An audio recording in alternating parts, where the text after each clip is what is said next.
ये कहानी है चार दोस्त और एक घर की जो हॉन्टेड है। एक शहर में दो लड़के और दो लड़कियां पढ़ने के लिए आते हैं और ये चार लोग अलग अलग गांव से थे और इनके नाम राजू और अमित और संजना अनुषा था। क्या कमाल की लड़की है ना दोस्तों। सॉरी अनुषा के साथ बह गया। ये सब एक ही कॉलेज में पढ़ने के लिए आते हैं, लेकिन किसी को कोई हॉस्टल या पीजी नहीं मिलता। कमरे ढूंढते हुए राजू और अमित की दोस्ती हो जाती है और वैसे ही संजना और अनुषा की दोस्ती हो जाती है। राजू और अमित रूम्स ढूंढने के लिए जाते हैं, तभी उनको उनके कॉलेज से थोड़ी ही दूरी में एक घर मिलता है। वो लोग देखने के लिए अंदर जाते हैं और देखने के बाद बाहर आते हैं। तभी उन्हें उस घर के बाहर एक बूढ़ा आदमी मिलके कहता है, तुम यहाँ मत आओ वरना मारे जाओगे। वे लोग इग्नोर करके बोर्ड में लिखे नंबर पे डायल करते हैं। तभी घर का मालिक फोन उठा के रेंट ज्यादा बोलता है। तभी वे लोग सोच के बताते हैं करके कॉल कट करते हैं, लेकिन उसका रेंट बहुत ज्यादा था। वो दो लोग अफोर्ड नहीं कर सकते थे। उन्हें और दो लोगों की जरूरत थी, नहीं तो उस घर के सिवा कोई रूम्स या घर नहीं था। राजू और अमित और दो लोगों की तलाश करने के लिए निकल पड़े। अमित और राजू रास्ते में बात करते हुए जाते रहते हैं। तभी सामने से संजना और अनुषा आकर अमित और राजू से पूछते हैं कि भाई साहब, यहाँ कोई रूम्स अवेलेबल हैं क्या? तभी राजू चिढ़ते हुए बोलता है, नहीं बहन जी, हम भी रूम्स ही ढूंढ रहे हैं।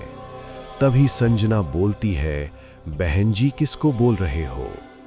तब राजू भी बोलता है, आपने भी भाई साहब बोला था ना, इसलिए मैंने भी बोल दिया। इनके बीच में बहस होने लगती है। तभी अमित बोलता है, झगड़ना बंद करो, चल के घर देखते हैं, वरना ये भी हाथ से चला जाएगा।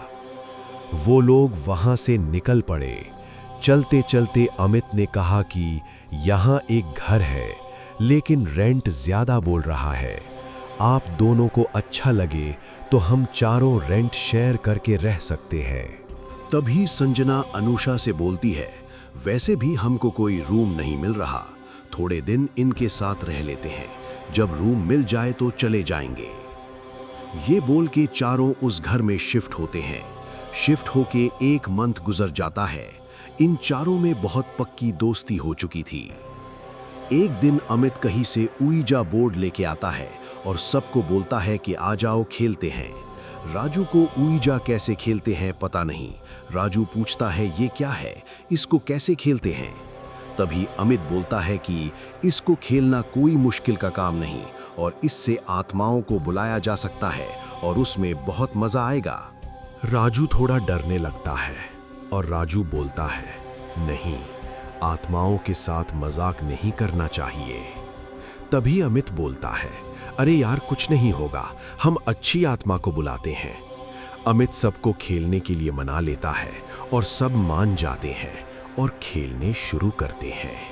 तभी अमित कहता है, अमित खेलते हुए बोलता है, यहाँ कोई अच्छी आत्मा हो तो हमसे बात करे। अमित फिर से वही बात दोहराता है, लेकिन कुछ नहीं होता। कुछ देर बाद संजना बोलती है, क्यों मजाक कर रहे हो, आत्मा वात्मा कुछ नहीं होता, ये सब अफवाह है। अब मुझे इसमें मजा नहीं आ रहा है, मैं तो जा रही हूँ। ये बोल के जाने लगती है। तभी बोर्ड में कुछ हिलने लगता है। आत्मा वहां आ चुकी थी। अमित सबको बोलता है कि आत्मा आ गई है और अमित आत्मा से उसका नाम पूछने लगता है और आत्मा लेटर में कहने लगती है उसका नाम अनामिका है। अमित कुछ सवाल करना शुरू करता है और अनामिका हर सवाल का जवाब सही सही देती है।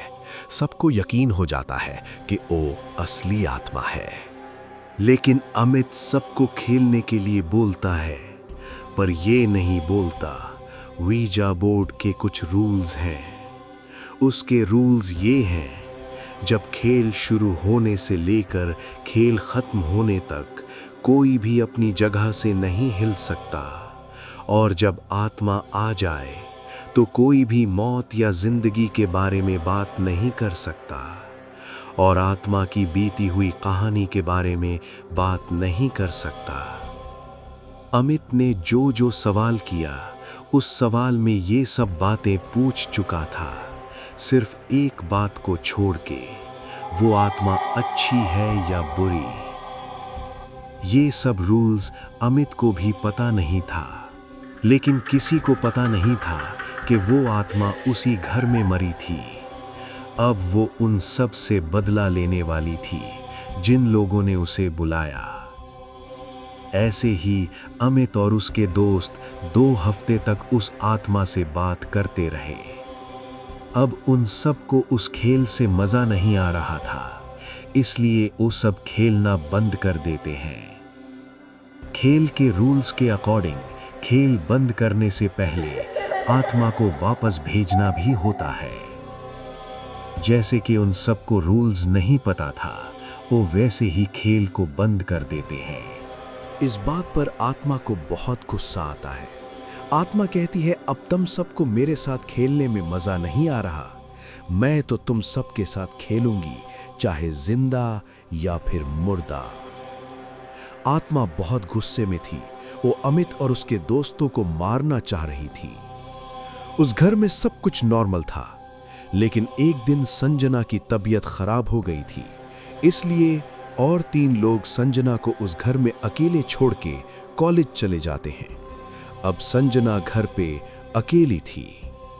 संजना को एक अजीब सी ठंड महसूस होने लगी। उसको लग रहा था कि कोई उसे देख रहा है। वो उस घर में अकेली नहीं थी, कोई और भी उसके साथ था। तब तक शाम हो चुकी थी। अमित, राजू और अनुषा कॉलेज से आ चुके थे। संजना उन सबको कुछ नहीं बताती।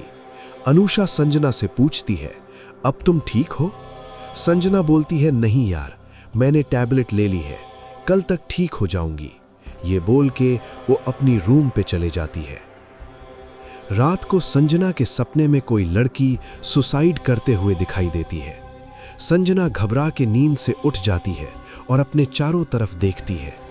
तभी उस रूम के कोने से कोई संजना को बुलाता है, संजना, संजना मेरे पास आओ, मैं तुम्हें लेने आई हूं। संजना घबरा जाती है और जोर जोर से अनुषा को बुलाती है। अनुषा भाग के संजना के पास आती है। संजना, क्या हुआ? क्यों तुम डर रही हो? कोई बुरा सपना देखा क्या? संजना बोलती है, यहाँ कोई है और मुझे बुला रही है, मुझे बहुत डर लग रहा है। तभी अनुषा बोलती है, यहाँ कोई नहीं, ये सब तुम्हारा वहम है, अब तुम सो जाओ। ये बोल के अनुषा चले जाती है। अगली सुबह संजना की तबीयत ठीक ही नहीं हो रही थी। राजू और उसके दोस्त सब कॉलेज चले जाते हैं। संजना फिर से घर पे अकेली रह जाती है और वो अपने रूम पे सोने जाती है। तभी उसको वही आवाज़ सुनाई दे जाती है। संजना उसका वहम समझकर सो जाती है। तभी कोई उसका नाम जोर से चिल्लाता है। संजना घबरा के नींद से उठ जाती है और अपने चारों तरफ देखती है। रूम के एक कोने में उसको एक आत्मा दिखती है। वो और कोई नहीं, अनामिका ही थी। संजना घबरा के चिल्लाने लगती है। अनामिका संजना को पोजेस कर लेती है। उतने में उसके सभी दोस्त आ जाते हैं। संजना एक कोने में बैठ के रो रही होती है। वो रोने की आवाज़ अनुषा को सुनाई देती है। अनुषा संजना के रूम पे जाती है। अनुषा को संजना एक कोने में बैठी हुई दिखाई देती है। अनुषा संजना के पास जाके पूछती है, संजना, क्या हुआ? संजना अपनी चेहरा दिखाती है। अनुषा देख के जोर से चिल्ला देती है। अब संजना बदल चुकी थी। उसका चेहरा बहुत डरावना था। तभी राजू और अमित अनुषा के पास जाते हैं और वो 2 लोग भी डर जाते हैं। उन सब के सामने संजना भाग के घर के टेरेस से कूद के मर जाती है। उन सबको ये क्या हुआ और कैसे हुआ कुछ भी नहीं समझ आ रहा था, पर उनकी एक दोस्त मर चुकी थी। इस बात का सबको अफसोस था। कुछ दिन बीत जाती है, पर उन सबको अभी तक संजना क्यों सुसाइड कर ली किसी को पता नहीं चलता। राजू को सबसे ज्यादा अफसोस था। राजू मन ही मन में संजना को चाहने लगा था। वो अंदर से टूट गया था। अब राजू की तबीयत खराब होने लगती थी। राजू को अब संजना सपने में भी आने लगती थी। आके सिर्फ एक ही बात बोलती, तुम मेरे पास आ जाओ, मैं भी तुमको चाहती हूं। अब राजू बहुत कमजोर हो चुका था। अमित और अनुषा को क्या करना है कुछ पता नहीं चल रहा था। राजू हर बात पे डरने लगा। वो बोलता, यहां कोई लड़की है और वो मुझे लेने आई है, सिर्फ यही बात दोहराता रहता। अब अनामिका राजू को भी दिखने लगी थी। फिर राजू की भी मौत भयानक तरीके से हो जाती है। तभी अमित को उस बूढ़े आदमी का ख्याल आता हो जो अमित और राजू को घर देखने में मिला था। फौरन अमित अनुषा को घर से भागने के लिए बोलता है। अनुषा और अमित घर से भाग जाते हैं। जब वो दोनों भागते हैं तो अमित को संजना, राजू और अनामिका इन सब की आत्मा दिखाई देती है। कुछ दिन वो दोनों उसी घर में रहते तो वो भी मारे जाते। दोस्तों, अगर वीडियो पसंद आई हो तो लाइक करो, शेयर करो और ब्लड मून चैनल को सब्सक्राइब करना बिल्कुल मत भूलना।